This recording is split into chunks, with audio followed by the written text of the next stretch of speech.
வணக்கம். என் பேர் விக்னேஷ். நான் 122வது சட்டமன்ற தொகுதியான கிணத்துக்கடவு சட்டமன்ற தொகுதியில் தமிழக வெற்றி கழகத்தோட தளபதியோட வேட்பாளராக நின்றிருந்தேன். ஸோ எனக்கு இந்த தடவை கோயம்புத்தூரில் முதல் வெற்றியை, இந்த 10 தொகுதியில் முதல் வெற்றியை என்னோட மக்கள் கொடுத்துருக்காங்க. இனிமே வந்து என்னோட குடும்பம் என்னோட கிணத்துக்கடவு சட்டமன்ற தொகுதி தான். அங்கே இருக்க எந்த நல்லது கெட்டதுக்கும் நான் கலந்துக்குவேன். இந்த கோயம்புத்தூரில் 10 தொகுதியில கடைசி 10வது இடத்துல வளர்ச்சியில இருக்கிற ஒரு தொகுதி எதுன்னு கேட்டீங்கன்னா கிணத்துக்கடவு சட்டமன்ற தொகுதி தான். இது வரைக்கும் கோயம்புத்தூர்ல என்னோட தொகுதியை வெளி உலகத்துக்கே தெரியாது. அங்க வர இருந்த பல நலத்திட்டங்கள் எதுவும் வராம இருந்துச்சு.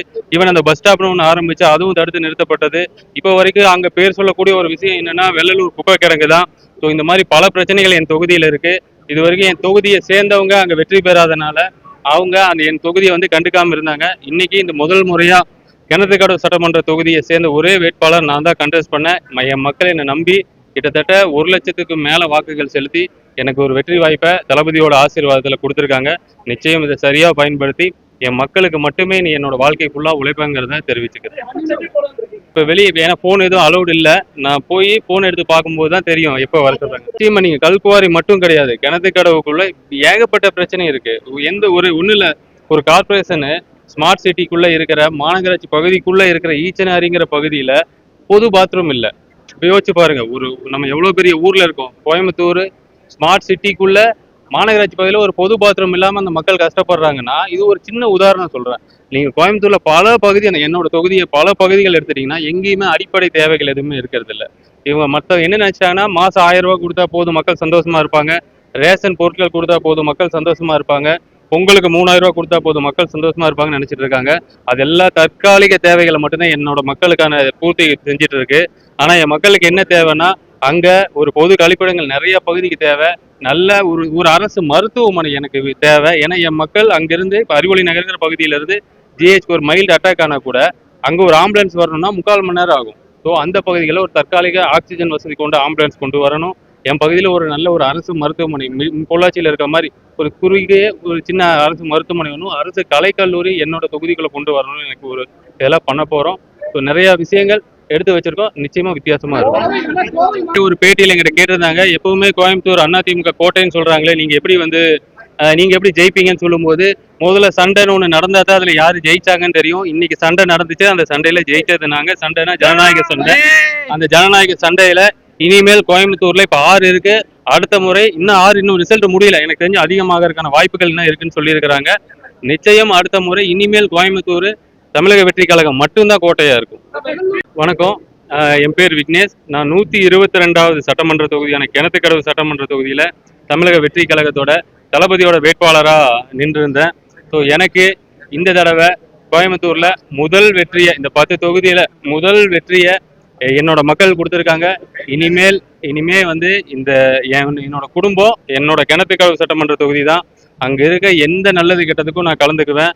இந்த கோயம்புத்தூர்ல 10 தொகுதியில கடைசி 10வது இடத்துல வளர்ச்சியில இருக்கிற ஒரு தொகுதி எதுன்னு கேட்டீங்கன்னா கிணத்துக்கடவு சட்டமன்ற தொகுதி தான். இது வரைக்கும் கோயம்புத்தூர்ல என்னோட தொகுதியை வெளி உலகத்துக்கே தெரியாது. அங்க வர இருந்த பல நலத்திட்டங்கள் எதுவும் வராம இருந்துச்சு.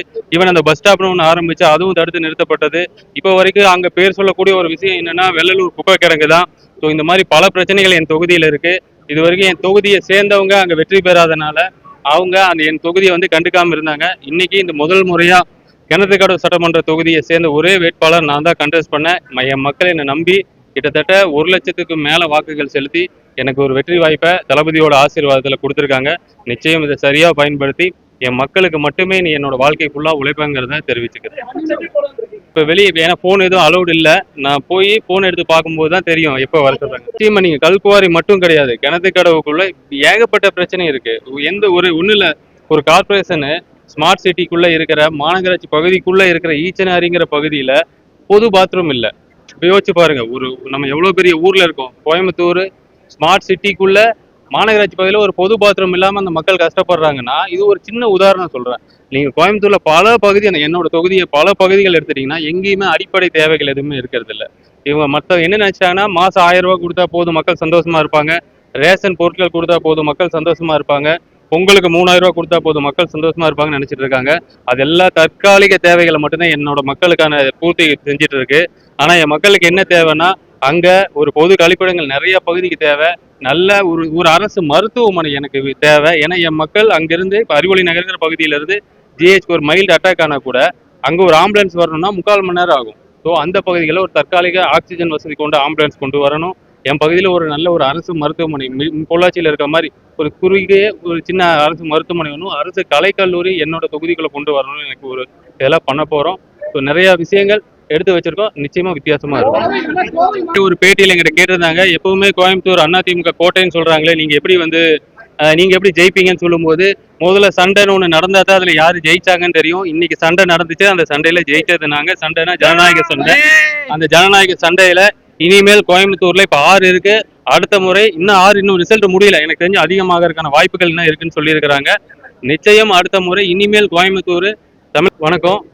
என் பேர் விக்னேஷ். நான் 122வது சட்டமன்ற தொகுதியான கிணத்துக்கடவு சட்டமன்ற தொகுதியில தமிழக வெற்றி கழகத்தோட தளபதியோட வேட்பாளரா நின்றிருந்தேன். ஸோ எனக்கு இந்த தடவை கோயம்புத்தூர்ல முதல் வெற்றியை, இந்த 10 தொகுதியில முதல் வெற்றியை என்னோட மக்கள் கொடுத்துருக்காங்க. இனிமே வந்து என்னோட குடும்பம் என்னோட கிணத்துக்கடவு சட்டமன்ற தொகுதி தான். அங்க இருக்க எந்த நல்லது கெட்டதுக்கும் நான் கலந்துக்குவேன். இந்த கோயம்புத்தூர்ல 10 தொகுதியில கடைசி 10வது இடத்துல வளர்ச்சியில இருக்கிற ஒரு தொகுதி எதுன்னு கேட்டீங்கன்னா கிணத்துக்கடவு சட்டமன்ற தொகுதி தான். இது வரைக்கும் கோயம்புத்தூர்ல என்னோட தொகுதியை வெளி உலகத்துக்கே தெரியாது. அங்க வர இருந்த பல நலத்திட்டங்கள் எதுவும் வராம இருந்துச்சு. ஈவன் அந்த பஸ் ஸ்டாப்னு ஒன்று ஆரம்பிச்சு அதுவும் தடுத்து நிறுத்தப்பட்டது. இப்போ வரைக்கும் அங்க பேர் சொல்லக்கூடிய ஒரு விஷயம் என்னன்னா வெள்ளலூர் குப்பை கிடங்கு தான். ஸோ இந்த மாதிரி பல பிரச்சனைகள் என் தொகுதியில இருக்கு. இது வரைக்கும் என் தொகுதியை சேர்ந்தவங்க அங்க வெற்றி பெறாதனால அவங்க என் தொகுதியை வந்து கண்டுக்காம இருந்தாங்க. இன்னைக்கு இந்த முதல் முறையா கிணத்துக்கடவு சட்டமன்ற தொகுதியை சேர்ந்த ஒரே வேட்பாளர் நான் தான் கண்டெஸ்ட் பண்ணேன். என் மக்கள் என்னை நம்பி கிட்டத்தட்ட 1 லட்சத்துக்கு மேல வாக்குகள் செலுத்தி எனக்கு ஒரு வெற்றி வாய்ப்பை தளபதியோட ஆசீர்வாதத்தில் கொடுத்துருக்காங்க. நிச்சயம் இதை சரியா பயன்படுத்தி என் மக்களுக்கு மட்டுமே நீ என்னோட வாழ்க்கை ஃபுல்லா உழைப்பேங்கிறத தெரிவிச்சுக்கிறேன். இப்போ வெளியே ஏன்னா போன் எதுவும் அலௌட் இல்லை. நான் போய் போன் எடுத்து பார்க்கும்போது தான் தெரியும் எப்போ வர சொல்றாங்க. நிச்சயமா நீங்க கல்குவாரி மட்டும் கிடையாது, கிணத்துக்கடவுக்குள்ள ஏகப்பட்ட பிரச்சனை இருக்கு. ஒன்றும் இல்லை, ஒரு கார்பரேஷனு ஸ்மார்ட் சிட்டிக்குள்ள இருக்கிற மாநகராட்சி பகுதிக்குள்ள இருக்கிற ஈச்சனாரிங்கிற பகுதியில பொது பாத்ரூம் இல்லை. யோசிச்சு பாருங்க, நம்ம எவ்வளவு பெரிய ஊர்ல இருக்கோம். கோயம்புத்தூர் ஸ்மார்ட் சிட்டிக்குள்ள மாநகராட்சி பகுதியில் ஒரு பொது பாத்ரூம் இல்லாம அந்த மக்கள் கஷ்டப்படுறாங்கன்னா இது ஒரு சின்ன உதாரணம் சொல்றேன். நீங்க கோயம்புத்தூர்ல பல பகுதி, என்னோட தொகுதியை பல பகுதிகள் எடுத்துட்டீங்கன்னா எங்கேயுமே அடிப்படை தேவைகள் எதுவுமே இருக்கிறது இல்லை. இவங்க என்ன நினைச்சாங்கன்னா மாசம் 1000 ரூபாய் கொடுத்தா போதும் மக்கள் சந்தோஷமா இருப்பாங்க. ரேஷன் பொருட்கள் கொடுத்தா போதும் மக்கள் சந்தோஷமா இருப்பாங்க. பொங்கலுக்கு 3000 ரூபாய் கொடுத்தா போதும் மக்கள் சந்தோஷமா இருப்பாங்கன்னு நினைச்சிட்டு இருக்காங்க. அதெல்லாம் தற்காலிக தேவைகளை மட்டும்தான் என்னோட மக்களுக்கான பூர்த்தி செஞ்சுட்டு இருக்கு. ஆனா என் மக்களுக்கு என்ன தேவைன்னா அங்க ஒரு பொது கழிப்பிடங்கள் நிறைய பகுதிக்கு தேவை. நல்ல ஒரு அரசு மருத்துவமனை எனக்கு தேவை. ஏன்னா என் மக்கள் அங்கிருந்து இப்போ அறிவொளி நகர்ங்கிற பகுதியிலிருந்து ஜிஹெச் ஒரு மைல்டு அட்டாக் ஆனால் கூட அங்கே ஒரு ஆம்புலன்ஸ் வரணும்னா 3/4 மணி நேரம் ஆகும். ஸோ அந்த பகுதிகளில் ஒரு தற்காலிக ஆக்சிஜன் வசதி கொண்ட ஆம்புலன்ஸ் கொண்டு வரணும். என் பகுதியில் ஒரு நல்ல ஒரு அரசு மருத்துவமனை பொள்ளாச்சியில் இருக்க மாதிரி ஒரு குறுகிய ஒரு சின்ன அரசு மருத்துவமனை வேணும். அரசு கலைக்கல்லூரி என்னோட தொகுதிக்குள்ள கொண்டு வரணும்னு எனக்கு ஒரு இதெல்லாம் பண்ண போறோம். ஸோ நிறைய விஷயங்கள் எடுத்து வச்சிருக்கோம். நிச்சயமா வித்தியாசமா இருக்கும். ஒரு பேட்டியில் எங்கிட்ட கேட்டிருந்தாங்க, எப்பவுமே கோயம்புத்தூர் அதிமுக கோட்டைன்னு சொல்றாங்களே, நீங்க எப்படி ஜெயிப்பீங்கன்னு சொல்லும்போது, முதல்ல சண்டைன்னு ஒண்ணு நடந்தா தான் அதுல யாரு ஜெயிச்சாங்கன்னு தெரியும். இன்னைக்கு சண்டை நடந்துச்சு, அந்த சண்டையில ஜெயிச்சது நாங்க. சண்டைனா ஜனநாயக சண்டை.